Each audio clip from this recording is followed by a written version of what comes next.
Hi, it's Hazel. Welcome to my channel and welcome to episode 6 of the What's in My Bookcase series. Now, this week is just kind of a hodgepodge. Different titles, probably categories that are not big enough on their own to warrant a shelf or a category. And I'm trying to do this systematically around the room. Now, I do have other interior decor books, but those are all in the basement, and that's maybe a little too far afield from what we're really looking at here. But I'll show you this one, and then I know that this selection is done. Okay, this one is called French Style. It is, again, no ruler within reach. It is a bigger book, and this is my second copy. These pages back here are matte and, obviously some things that could be fussy cut. Let me just check and see what's happening here. Okay, yeah, you can see. But it also has, obviously, a lot of photos. Now, before we did our addition to the house a few years ago, I was sort of just living for decor books. Now, a lot of these images, say something like that, could easily be ripped out and turned into an envelope or, something oversized. Well, maybe we don't need that. But you sort of get the idea. And there is also, by adding watered down white paint or gesso, a person can also reduce some of the shine, or as well as covering it with something, for instance, tissue paper or pattern sewing paper. Excuse me. So there are possibilities here. I think that the other one that I have of this particular book, it seems to me I began altering it, maybe even before I knew how to correctly alter a book, but I really should try to find it because I did do a lot of gessoing of prepping of pages in that one, so I should actually find it. Okay, what else have we got? Here's a little pile. Now this one is an Earnest Mister book, and I didn't even know this guy existed or whatever until I saw, this is maybe a year or two ago, saw Tina at Shabby Dabby Doodah. She had scored a few of these books, I think bigger than this. They have these interactive devices in them. She had scored some of these books and was taking them apart to do something with them. So you can see that they're pop-ups or they have sliders or whatever. Now, so far I've done nothing. It's a tiny book. It's not taking up a great deal of space. I probably, who knows if I'll ever do anything with it. So anyway, that's a little guy. This one is one of those that falls in the category of having a very interesting cover. The cover is in great shape. The book it's got nice end papers. Did I find a date on this one? It's French. Oh, 1938. Excuse me. And it is, I don't know, it almost looks like maybe it's partly a textbook, but it also has some interesting illustrations. So when you need a foreign language bit of pizzazz in one of your projects, a book like this is great. There's also, whoever owned it also hand wrote a lot of, let me confess right now, this is the second book, What's in My Bookcase video that I'm shooting today. And we still have Gertie, the French bulldog, here. And we were just outside, so she did her business. And on a farm, you can imagine there are a lot of things that need to be sniffed thoroughly and then circled back to. So we have a combination, like it's obviously early April, and We've got snow still in drifts. Sometimes she can walk on top of them. Other times she breaks through. We have some mud. We have some standing water. So, I mean, what more could a city dog ask for than to stay in the country? Anyway, so if you hear any bizarro sounds, grunting, chewing, gnawing, I will tell you right now, it's not me, it is Gertie. Okay, this one is called The Great Victorian Puzzle Book.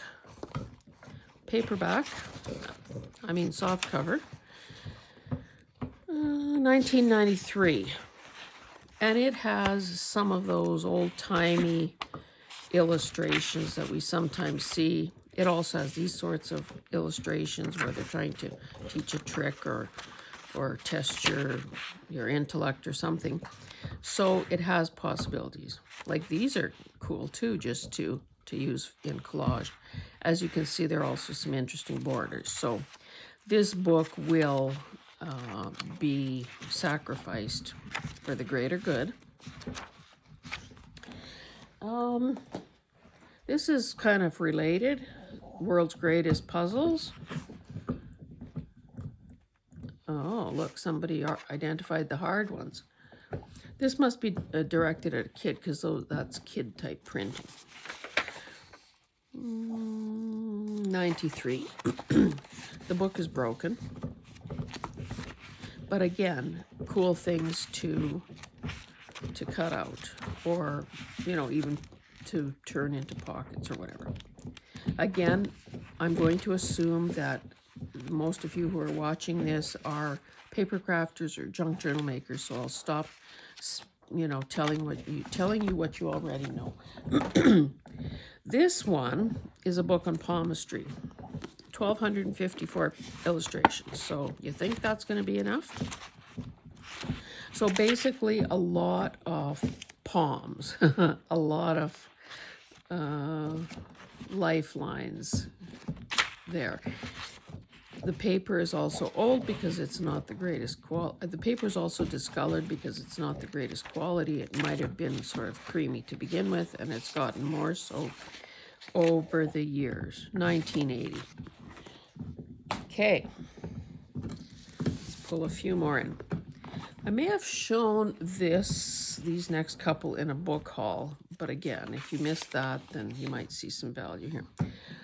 Copyright 1952. Precision, a measure of progress. So basically the value here is, it is probably stapled. Yeah, stapled, so easy to take apart. Cool illustrations like that. Basically black and white with that green flowing through it.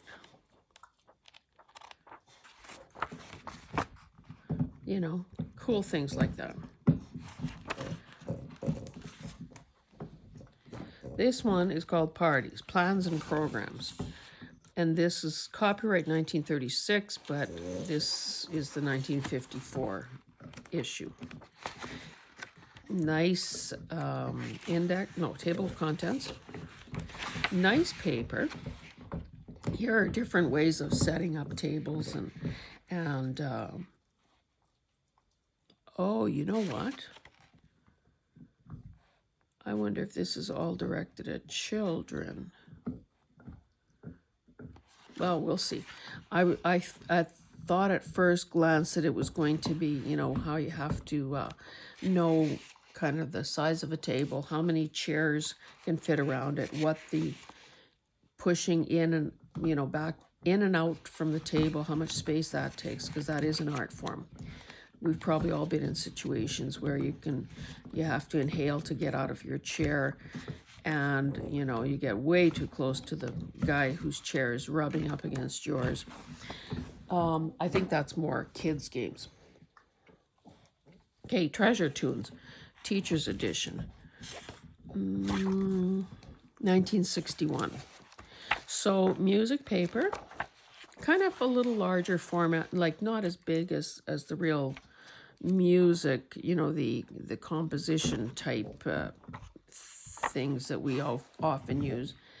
But it's got a few childish or kid-oriented illustrations, large font titles. So again, pretty nice. Now this one, can I reach my ruler? I'm going to leave you for a second. Back in a flash. 10, just over 10 inches by 7 inches. So, I mean, that cover is, you know, bright and vibrant and so on.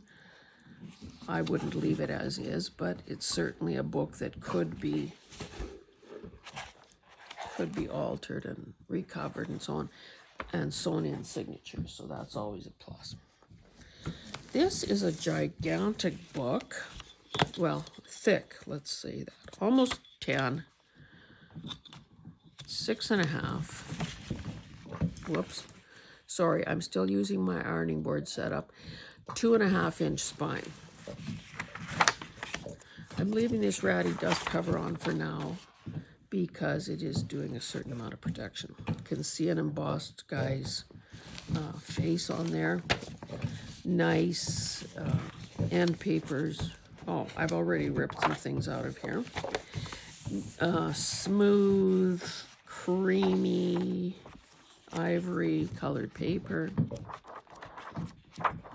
Doesn't look like it really has any illustrations to speak of. I think I bought it, and I hope I didn't pay much, because of the thick spine, the sewn-in signatures, the nice paper. Like, I can see reusing that cover for something, and of course there's a lot of paper to use in the meantime for other projects. Just switch places here. Now this is some, I don't know, obviously I can't read it. It is, let's say for lack of a better word, let's just call it Asian font. It's music. And I thought that was an interesting combination because typically if we see, say, you know, a Chinese or Japanese book, it quite often will not be music as well. So this I thought was a good combination of both. 1972. This one, Great Journeys of the World. Oh, nice. Isn't it? It's an embossed sort of a compass type thing. This one I probably bought in one of those bag sales because, there's something missing. Because of the cover. Like, these papers are very glossy. Again, I've said it before, so I won't repeat myself. And a hush fell over the video. Have I said the C word? It would be great for collage. I've never seen that before. Giant Buddha's toes. Let me try to get you a year and then we will move on. 1996. This is a book of poetry. It's by Golden Press and it says intermediate, so we can tell already that it's going to be geared towards children. Look at those cool end papers.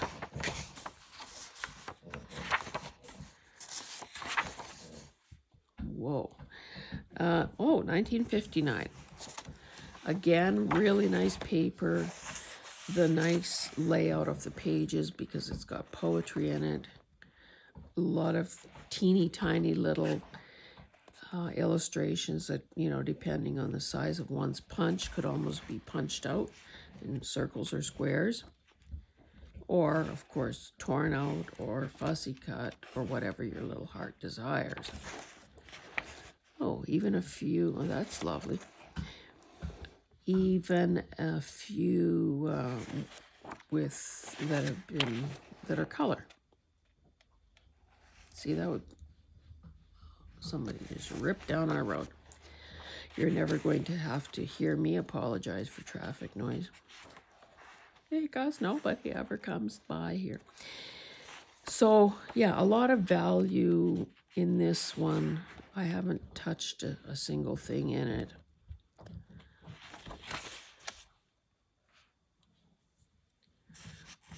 I can't really get behind Canada Thistle, but hey.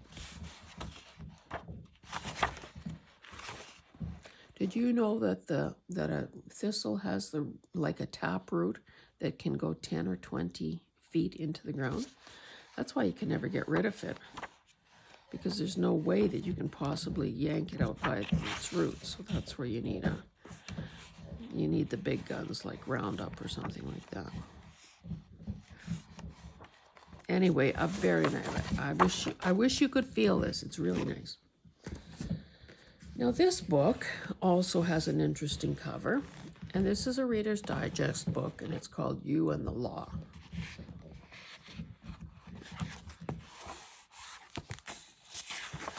Nice pebbly sandpapers, 1973. Now, no one is going to stay awake nights reading this, I assure you of that. And of course, when it's that old, also a lot of the, I guess, here's some headshots of Canadian, these guys, these were prime ministers, or yeah, I guess all prime ministers that had law degrees. You can add several more. Anyway, what I was going to say about this is that it's nice paper, and again, it's probably one of those that has more value to a person because of the cover. This is probably that avocado green that was popular at that time. I also, boy, I hope I didn't donate it. I'm in an act of foolishness. In Alberta, there are, like in the movies, if you wanted to get married in a civil ceremony, you would call a justice of the peace. In Alberta, and I am a justice of the peace, a fee justice of the peace. But in Alberta, if you want to perform civil marriages, you have to be a marriage commissioner, and I am a marriage commissioner.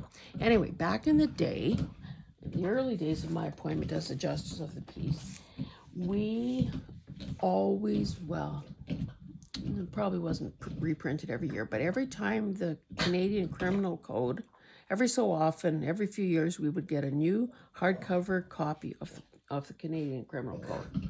And I am sure that I must have saved one at some point, just out of sentimentality, if nothing else. I hope I come across that so I can show it to you. Anyway, you can see that I've removed the cover. No idea.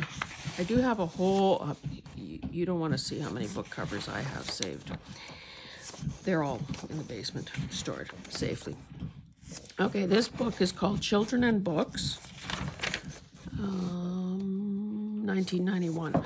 And the reason I like it is because it has a lot of illustrations, either cover illustrations or illustrations from inside different books. So those could easily be fussy cut.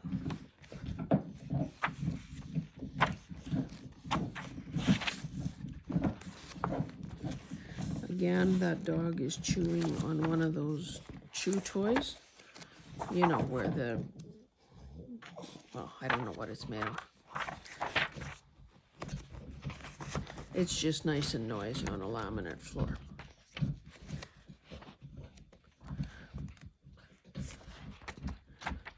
Again, this is a big book, so the pages at 10 by 8, so the pages it provides are great for,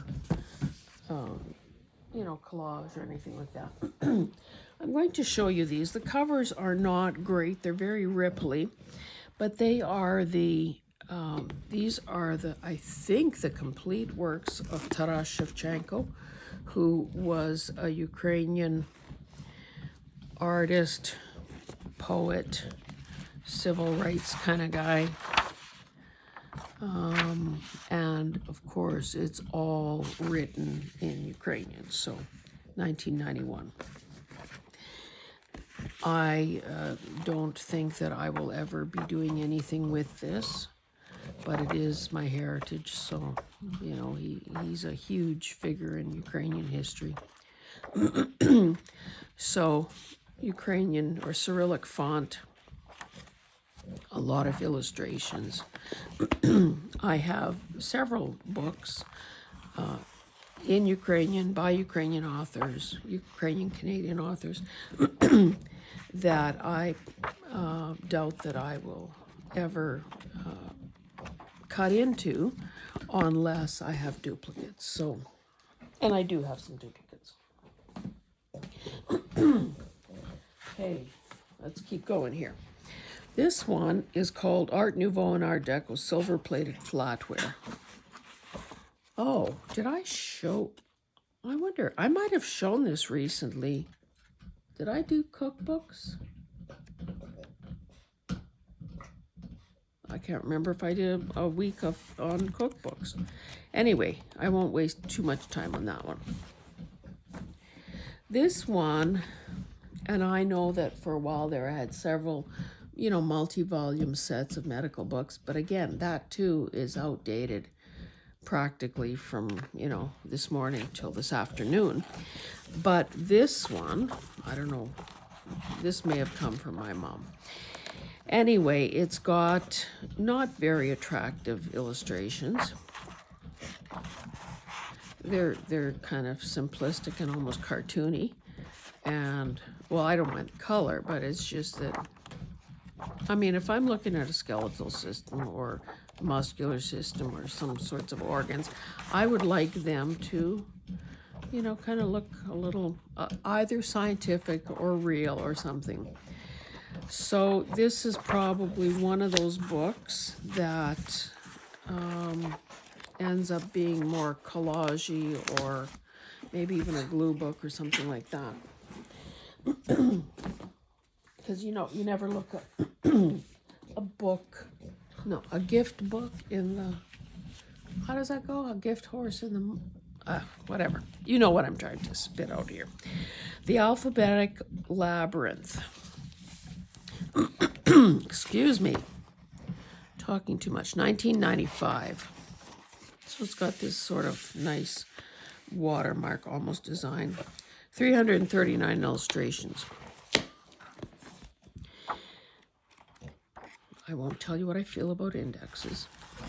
But look at this, and it's got the text itself is in black, but everything else is in kind of a navy blue color. So that in itself is kind of almost a plus because, you know, anytime we can bring some sort of a difference to the table, then, or to the collage, it is good. And again, you know, who doesn't love tables or these kinds of or lifts from various authors. Origins of a Letter, 1852. That's very nice. That is 1850s, 1849.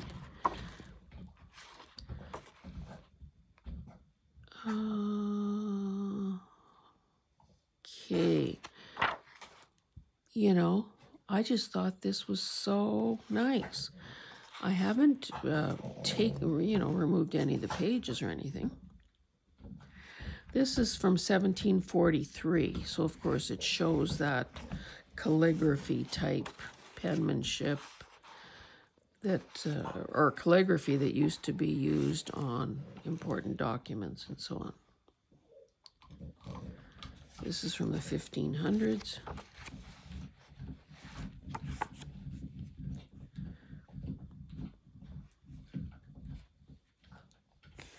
Woodcut initials.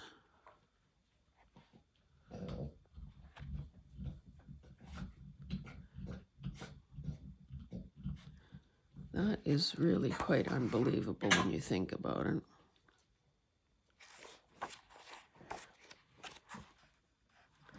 Again, these would make great elements for collage or just standalone. Oh, maybe I did pull something out. Standalone embellishments. You know, if they were fussy cut out.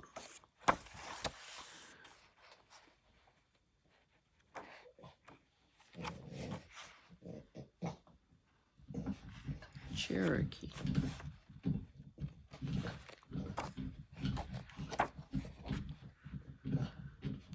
$16.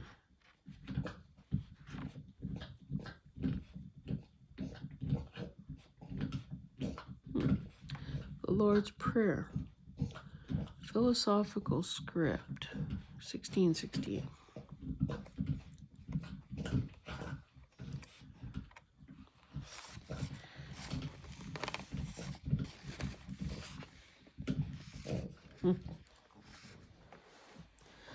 Look at this alphabetical list of nieces and nephews that he's dedicating this book to.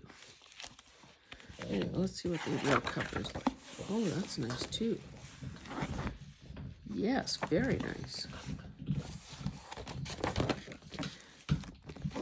Okay, we're approaching the end here. Oh, I splurged 50 cents on this. Seems to me I bought it at a library that had a sale rack. Legends and Lore. Fear of the Dragon. Cool, and papers. Now, I'm not into dragons, but I know some people are. So there are illustrations. There are very cool borders that could be fussy cut. I kind of like the way they crawled all over the text as well. You know, that's nice.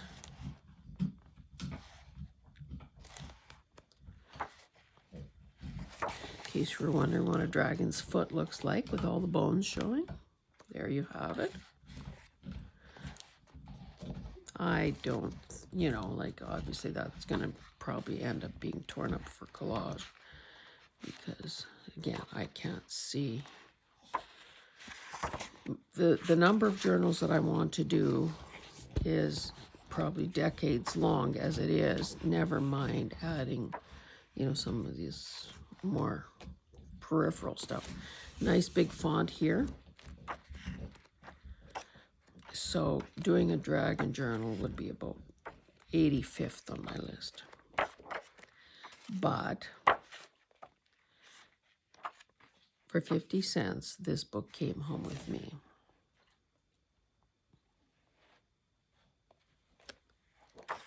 Now, following in brief is what the Chinese say of the qualities of different astrological signs. Okay, so I'm a horse. Let's just see here. Positive qualities: adventurousness, courage, charisma, ambition, sociability. I don't know about that.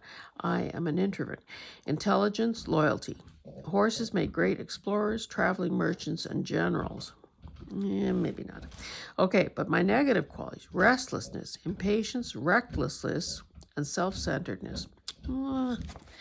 Okay, restlessness, impatience, recklessness. I'd own up to 3 out of 4, and I'm not telling you which ones. Okie dokie. Back in the day, when money was tight and children were young, I took a course on hair cutting, you know, for cutting your own children's hair, and invested in the right scissors, and I think I bought a cape as well, or maybe just, anyway, doesn't matter. 1975. Landscape.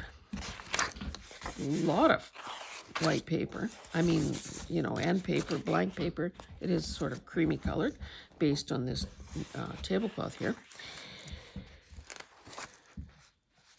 Black and white line drawings.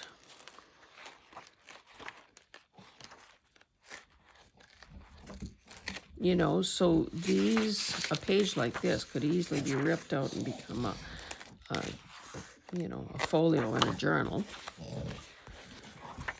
I actually did do a few haircuts, but then, you know, sometimes when you can't find the right size bowl.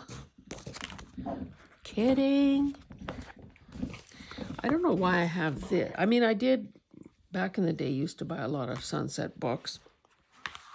I guess I thought there were going to be very many projects in my future.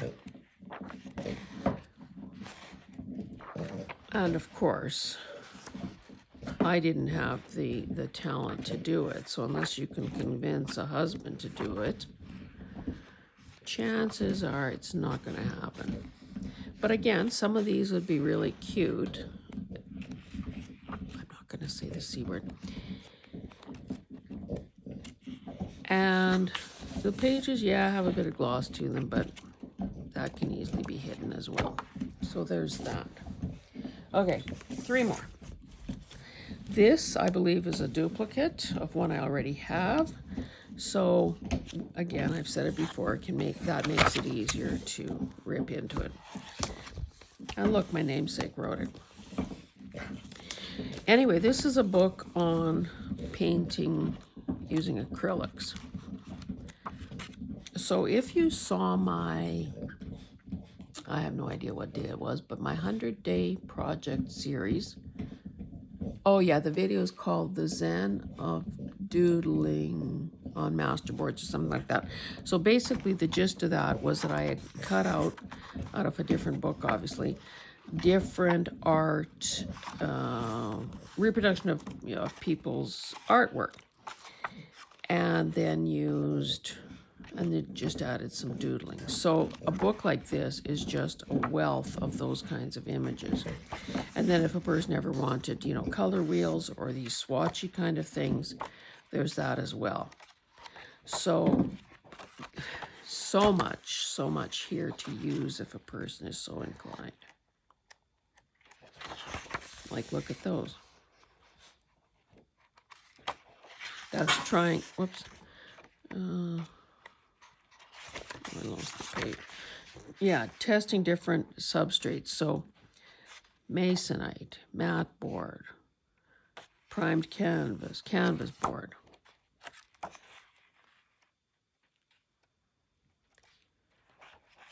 Yeah, world of opportunity there. Okay, these last 2 are actually fiction. I believe they might have even been in my own bookcase. I don't know.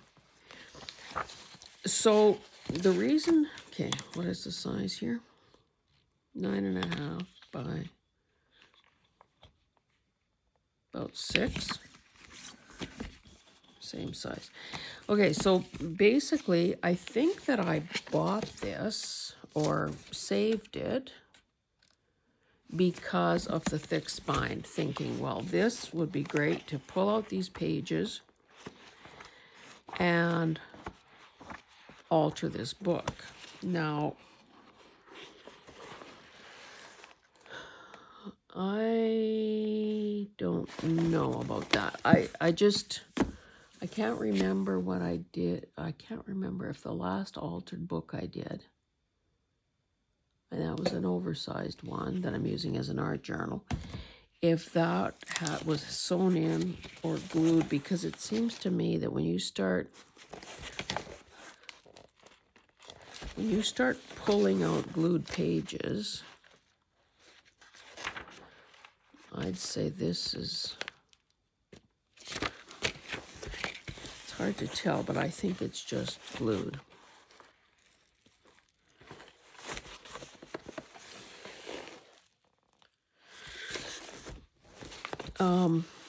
So let's just see.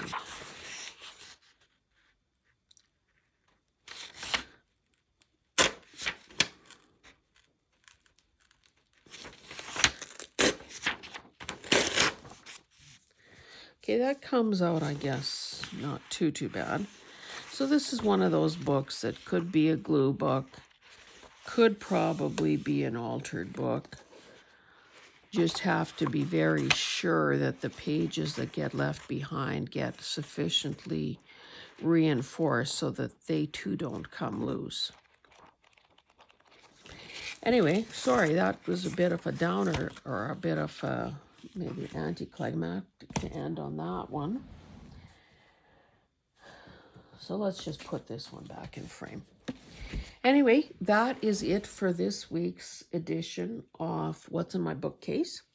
And I hope that by showing you this mishmash of titles and genres and styles, that it makes you look at your own books or the books in thrift stores and secondhand shops in a different way, because some of them that may look like an odd choice at first glance can in fact be absolutely perfect for bringing new dimension to your projects.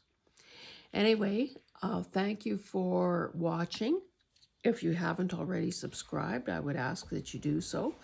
It encourages me to keep doing this, and it ensures that you keep seeing what gets uploaded as it gets uploaded.